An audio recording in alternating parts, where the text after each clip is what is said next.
Porque nunca la profecía fue traída por voluntad humana, sino que los santos hombres de Dios hablaron siendo inspirados por el Espíritu Santo. Por esta razón, diariamente nos convocamos para meditar y para ser reavivados por la palabra del Señor. Hoy lo hacemos sobre el capítulo 8 del profeta Oseas. Antes pedimos la bendición de Dios. Padre nuestro que estás en los cielos, bendícenos al meditar en tu palabra. Te lo pedimos y agradecemos en el nombre de Jesús. Amén. En el capítulo 8 de Oseas hay una sentencia y un llamado. Da el toque de trompeta, un águila se cierne sobre la casa del Señor. ¿Por qué? Porque han quebrantado mi pacto y se han rebelado contra mi ley, y ahora vienen a suplicarme, Dios de Israel, te conocemos. Es interesante el argumento, ¿no? Quebrantan el pacto de conexión con Dios, quebrantan la ley de Dios, pero después de todas maneras buscan a Dios.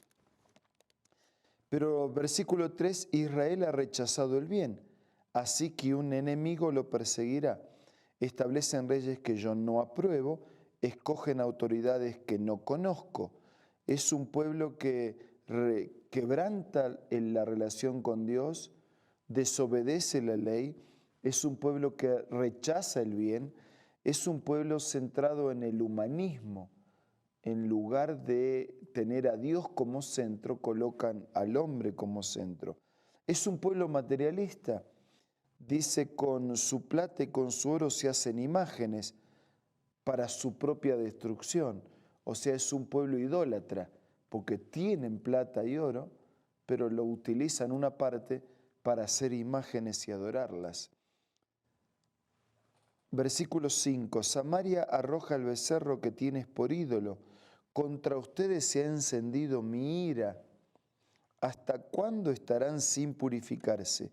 Oye Israel, este becerro no es Dios, es obra de un escultor. Ese becerro de Samaria será hecho pedazos. ¿Cómo puede ser que cambien la obra del creador por la obra de un escultor? ¿Cómo pueden ser que cambien al creador por la imagen, el ídolo, el becerro de oro, de plata, creado por un escultor? El becerro va a ser hecho pedazos, mientras que Dios vive y permanece para siempre. Sembraron vientos y cosecharán tempestades. Clarito, ¿no? Quien siembra vientos cosecha tempestad. No hay cómo, ¿no? No hay cómo. Tarde o temprano Dios pone cada cosa en su lugar. Tal vez en este momento usted piensa en alguien que vive sembrando vientos y que sin embargo no enfrenta ninguna tempestad. Tarde o temprano cosechamos lo que sembramos. Sembraron vientos y cosecharán tempestades. El tallo no tiene espiga y no producirá harina. Si acaso llegara a producirla, si la tragarían los extranjeros, pues a Israel se lo han tragado y hoy es de poca estima entre las naciones.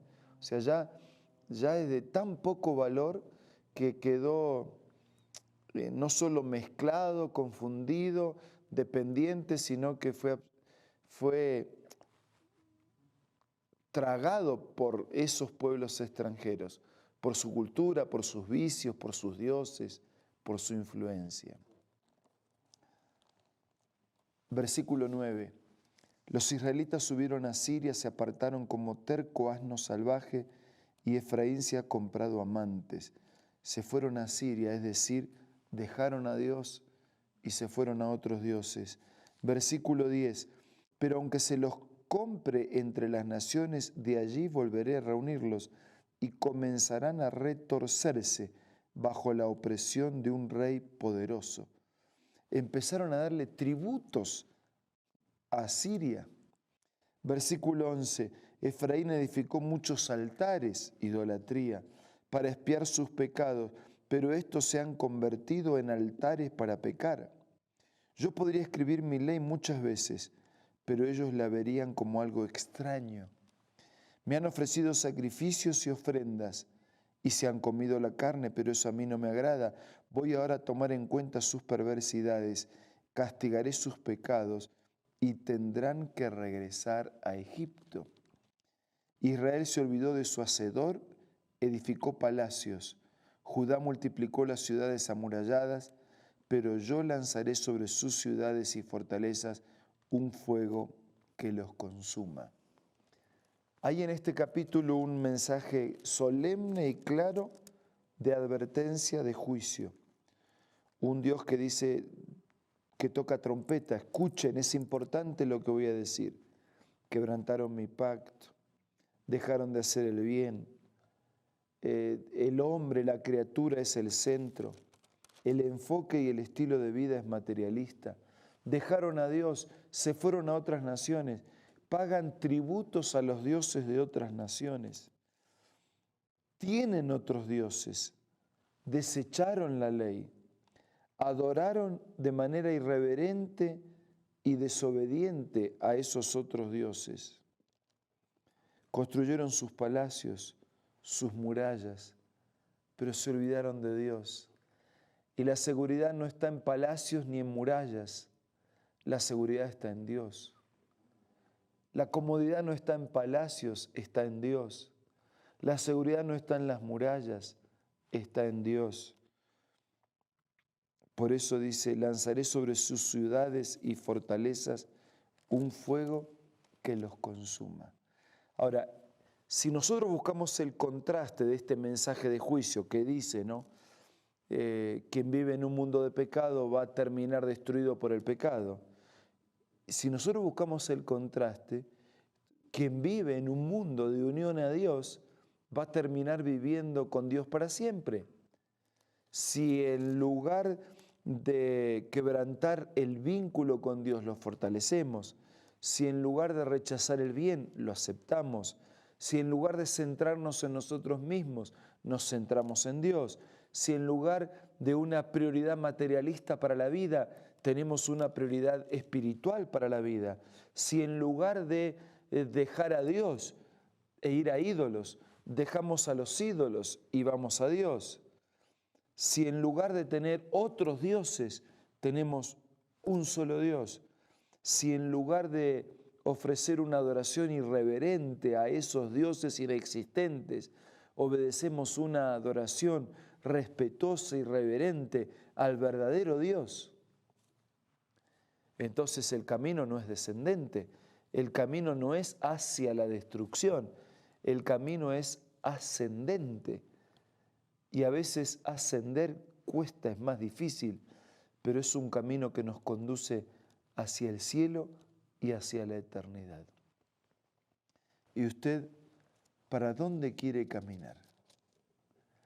¿Para abajo, hacia la destrucción, o para arriba, hacia la eternidad? Este es momento de pensar, es también momento de elegir, es momento de decidir. Yo lo invito a que usted pueda elegir lo mejor, lo único que trae seguridad presente y eterna. Elija a Dios, elija su camino, su voluntad, su ley, su palabra. Vamos a decirle a Dios nuestra decisión a través de la oración.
Padre nuestro que estás en los cielos, elegimos tu nombre, tu carácter, tu camino, tu ley, tu voluntad. Te elegimos a ti. Queremos vivir contigo. Vive con nosotros. Ayúdanos a ser fieles y a caminar hacia arriba y hacia la eternidad. Todo te lo pido y te lo agradezco en el nombre de Jesús. Amén.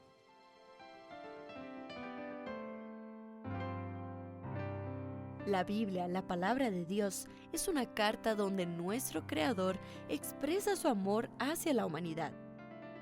Es una recopilación de textos que en un principio eran documentos separados, escritos por varias personas, todas ellas inspiradas por Dios. Primero en hebreo, arameo y griego durante un periodo muy dilatado y después reunidos para formar la Biblia cristiana. Está dividida en dos grandes secciones, el Antiguo Testamento con 39 libros y el Nuevo Testamento con 27.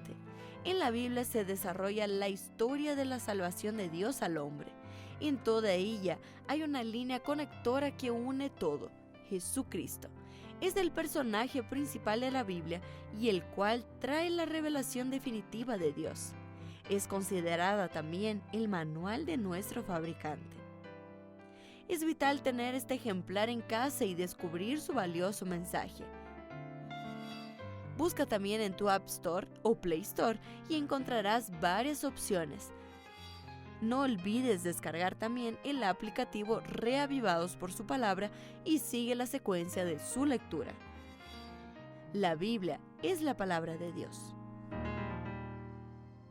Muchas gracias por su compañía en este día y de cada día. Nos reencontramos mañana para seguir siendo reavivados por la palabra de Dios.